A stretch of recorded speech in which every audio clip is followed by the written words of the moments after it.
Hey guys, this is a training video for our CBC Kids volunteers, which is accompanied with a copy of our sexual misconduct policy that you should have received already to look over. If you have not, you should be getting that soon to look over as well. But so a lot of things you can find in that policy with just how we deal with pre-screening volunteers, what the process looks like in dealing with sexual misconduct and abuse and things like that. But we just wanted to cover a few specifics in a very, very brief training video for all of you guys today. So what efforts do we already have in place to ensure the safety of our kids? One of the things we have is a kids check-in system where badges are printed out. The way that we do that is a kid is supposed to get a badge with their name on it, and a parent is also supposed to take a copy of that badge with them so that when they arrive to pick their kid up, they can give that badge to a kids volunteer. That way we make sure those who check their kids in are those who are going to walk out with their kids. So we try to be very strict about that with the badges. We also have a policy that we have 2 adults in each of our kids programming spaces. So there's never going to be one volunteer running a classroom by themselves just for safety and security purposes. A little bit about the pre-screening process. If you are serving in our kids ministry, you've probably had a personal conversation with at least myself about that. We make sure everyone who serves in our kids ministry are people who have the gifts, and we feel like we like to affirm those gifts in our workers and say, hey, we feel like you're called to this thing. So we're never desperately just asking for anyone to sign up. We want to put people in place who we believe have been called to kids ministry. So if you're watching this video right now, you've probably had a conversation with me. So that's the first thing. We make sure to have conversations with all of our potential kids workers. And then we also, oh, bless me. We also run background checks. So if you're not sure if you've had a background check done yet, make sure to get in touch with me and the CBC staff to make sure we have that on file for you. But we do try to do a very good job making sure we have all those in place for our volunteers. So a couple things we want to make sure you can guard yourself and guard our church. So just a couple things you can do to make sure you don't put yourself in a position that could lead to questions of accusations and things like that. First thing, be in open sight with kids. Don't ever find yourself in a position where you are with a kid in a space where there aren't any other eyes there, because then you're opening yourself up to a lot of questions and you're not going to have a lot of ground to support why you were there and what happened there. So make sure you're in open sight around other people, not alone in suspicious places with kids. Some things are appropriate for kids of certain ages that aren't appropriate for others. For example, diapering in the nursery and helping kids with going to the bathroom and things like that. Those are things that are going to be very common in nursery and a little bit in pre-K, but never will anything like that be appropriate for our kids' church spaces, which is K through 2, or our loft space, which is 3rd grade through 5th grade. So making sure we understand where are certain things appropriate and where do we draw those lines, because those kind of lines with bathroom stuff and diapering should stop at nursery and a little bit into pre-K as well.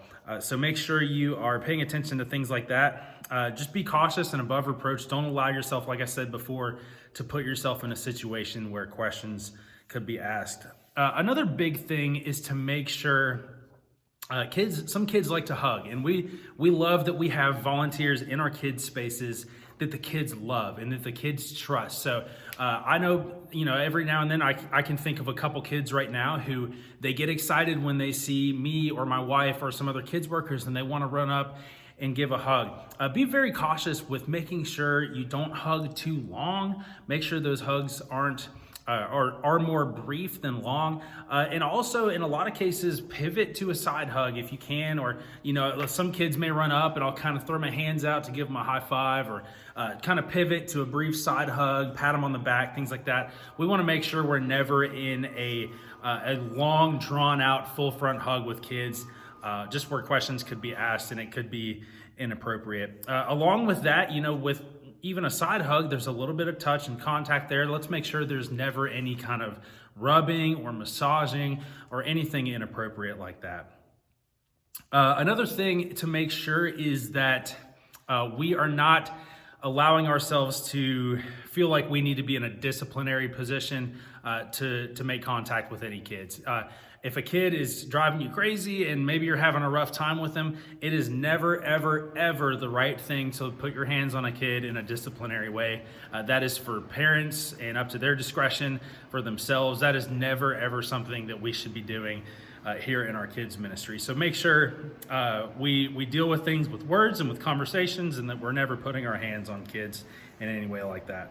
A couple more things I just wanted to remind you guys. We're in this together as a team, right? So if you ever need anything, make sure to call for help. Call me or one of the kids ministry leaders, commission leaders. Make sure you just reach out to us if there's ever anything that you need. The more helping hands that are around and the more eyeballs that are around, the better. So never feel like you have to do any of this stuff on your own. Be smart, be wise, be prayerful as you go into your kids ministry spaces, and let's try to keep these things sacred and treat these things with a lot of seriousness so we can protect our kids. Lastly, if you suspect that any kind of abuse or neglect is happening, please, please, please, you need to contact the CBC pastoral staff, contact me, and also go ahead and call CPS, Child Protection Services, and we'd love to help walk you through what that process looks like. If you are working with kids here, you are a mandatory reporter.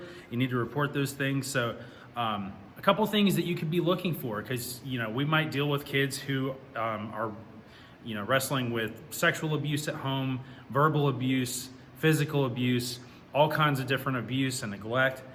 So look for bruises, look for welts, especially if that bruising, kids play a lot, and so it's not gonna be an uncommon thing to see a kid with a bruise on their arm or something like that. But if you notice that there's a recurring issue with a kid having bruises, maybe in the same place more than once, that might be something you want to go ahead and report and come talk to the staff about as well. So bruises and welts, especially some that are recurring or abnormal, look for interesting behavior patterns.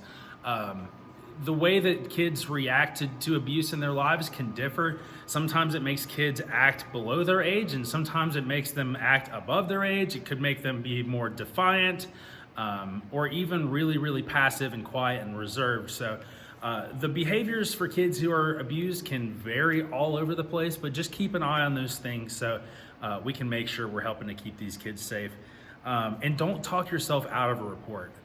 Predators and situations where kids are getting abused, it might be a situation where there's an adult that you thought you could trust, and they're doing something like that in the lives of one of these kids. So don't psych yourself out. Don't talk yourself out of it just because, oh, well, I know their parents and I know this about their family, and I'm so confident that this person could never be a predator.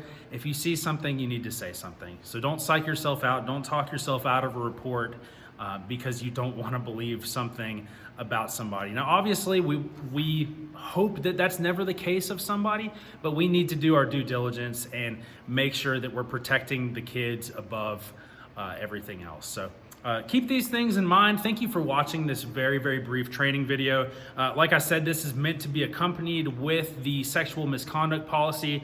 Make sure you read through that. We'll have background checks done for you if you have not done one of those yet as well. And help pray for us that we can just continue to make Clarksburg Baptist Church the safest space for our kids to learn about Jesus and become disciples of Jesus, surrounded by volunteers and adults who love them and want to invest in them and walk alongside them every step of the way. Thank you so much for watching this. I hope this has been helpful. I'm excited to see you the next time you are serving in our kids ministry. We love you guys.